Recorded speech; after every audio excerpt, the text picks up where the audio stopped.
السلام علیکم ورحمۃ اللہ وبرکاتہ۔ میرے عزیز دوستو،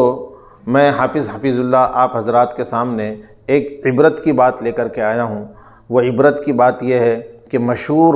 ہالی ووڈ ایکٹر ارنالڈ شوازنیگر، انہوں نے اپنے ہی کانسے کے مجسمے کے نیچے اپنے سوتے ہوئے تصویر کو پوسٹ کیا ہے اور لکھتے ہیں کہ وقت کتنا بدل گیا۔ وقت بدلنے کا مطلب یہ نہیں کہ اب وہ بوڑھے ہو گئے،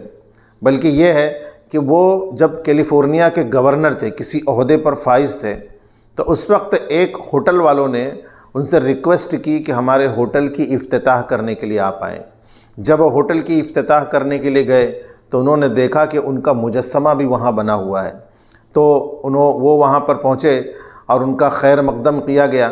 انہوں نے وہاں پر ہوٹل کا افتتاح کیا تو ہوٹل والوں نے کہا کہ ایک کمرہ اس ہوٹل میں آپ کے لیے ہر وقت ریزرو رہے گا، آپ جب بھی آنا چاہیں بلا چارج کے اور بلا کسی بات چیت کے آپ کو یہ ہوٹل کرائے آپ کو یہ کمرہ دے دیا جائے گا۔ ارنالڈ شوازنیگر چلے گئے وہاں سے۔ اس کے بعد میں وقت بدلا، کافی دن گزر گئے، سال گزر گئے اور وہ کیلیفورنیا کے گورنری سے سبکدوش ہو گئے، یعنی کہ عہدہ ان سے چلا گیا، وہ ریٹائر ہو گئے یا انہوں نے چھوڑ دیا، جو بھی ہے۔ پھر وہ کہتے ہیں کہ میں کئی سال کے بعد جب اسی ہوٹل میں گیا اور میں نے ان سے کہا کہ میں ارنالڈ شوازنیگر ہوں، جس کا یہ مجسمہ آپ نے تیار کیا تھا اور اتنے سال پہلے میں آیا تھا، اور آپ نے کہا تھا کہ آپ جب بھی آؤ گے، ہوٹل والوں نے کہا تھا کہ آپ جب بھی آؤ گے آپ کو ایک کمرہ فری دیا جائے گا، تو آپ مجھے وہ کمرہ عنایت فرمائیں تاکہ میں یہاں رہوں اور یہاں کے علاقے میں جس کام کے لیے میں آیا ہوں وہ کام بھی میرا ہو جائے۔ ہوٹل انتظامیہ نے کہا کہ نہیں، ایسا نہیں ہو سکتا، آپ کو اس کمرے کا کرایہ دینا پڑے گا، کیونکہ یہاں اس کمرے کا کرایہ اس ہوٹل میں اس کمرے کا کرایہ بہت ہی زیادہ ہے، آپ کو کرایہ لیے بغیر ہم کمرہ نہیں دے سکتے۔ ہوٹل انتظامیہ نے انہیں ہوٹل کے اندر گھسنے بھی نہیں دیا۔ وہ باہر نکلے اور اپنا ایک سلیپنگ بیگ وہ لے کر کے آئے تھے، کیونکہ ان کو لگ رہا تھا کہ ہوٹل تو مجھے کرائے پر مجھے کمرہ تو وہ ہوٹل والے دے ہی دیں گے، تو مجھے اور سامان لے جانے کی کوئی ضرورت نہیں ہے۔ ایک سلیپنگ بیگ وہ لے کر کے گئے تھے، وہ سلیپنگ بیگ انہوں نے اپنے مجسمے کے نیچے بچھایا اور وہیں پر سو گئے، اور انہوں نے یہ تصویر انہوں نے پوسٹ کی اور کہا کہ آپ کو اپنے پیسے پر، عہدے پر، حکومت پر، ذہانت پر کبھی بھی بھروسہ نہیں کرنا چاہیے، یہ کبھی بھی آپ سے ضائع ہو سکتی ہے۔ جب آپ عہدے پر ہوتے ہیں تو ہر کوئی آپ کا دوست ہوتا ہے۔ آپ کسی عہدے پر ہوتے ہیں، کسی حکومت میں ہوتے ہیں، کوئی سیاسی لیڈر ہوتے ہیں،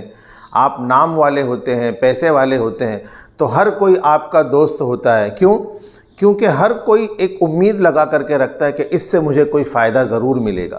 لیکن جیسے ہی آپ کا عہدہ چھین جاتا ہے، آپ کی حکومت چھین جاتی ہے، آپ کے پاس سے پیسہ چلا جاتا ہے، تو ہر کوئی آپ سے دور ہوتا چلا جاتا ہے۔ اس لیے کیونکہ اب ہر کوئی یہ سمجھتا ہے کہ اس شخص سے مجھے کوئی فائدہ نہیں ملے گا سوائے نقصان کے، تو اس لیے ہر کوئی آپ سے دور ہوتا چلا جاتا ہے۔ یہ کہنا تھا مشہور ہالی ووڈ ایکٹر ارنالڈ شوازنیگر کا۔ بالکل صحیح بات ہے دوستو، یہی بات کچھ ایسی ہی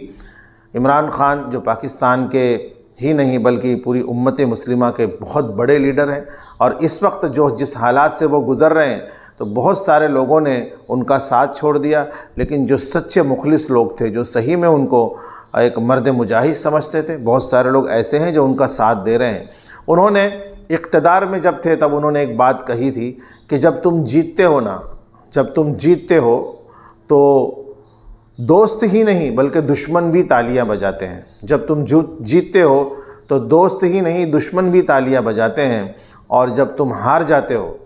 تو دشمن کا تو چھوڑیے، گھر والے ہی منہ پھیر لیتے ہیں، یعنی اپنے قریبی لوگ ہی منہ پھیر لیتے ہیں۔ تو ایک بہت بڑی سچائی ہے دوستو، دنیا ہمیشہ باقی نہیں رہتی، دنیا والے بھی ہمیشہ باقی نہیں رہتے، لہذا اپنی ذہانت پر، حکومت پر، پیسے پر، خوبصورتی پر انسان کو کبھی بھی بھروسہ نہیں کرنا چاہیے۔ اللہ کی ذات پر بھروسہ کرنا چاہیے اور اللہ کی ذات پر یقین کرنا چاہیے۔ وآخر دعوانا الحمدللہ رب العالمین۔